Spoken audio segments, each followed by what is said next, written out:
You ask Tiger to solve. This deals with linear equations with one unknown.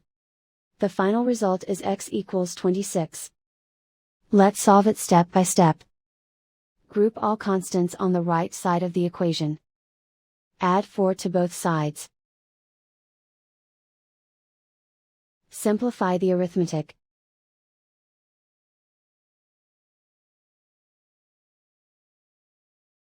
Isolate the x. Multiply both sides by inverse fraction 2 over 1.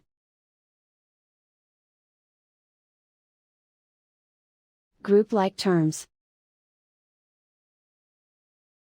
Multiply the coefficients. Simplify the fraction. Simplify the arithmetic. And so the final result is x equals 26.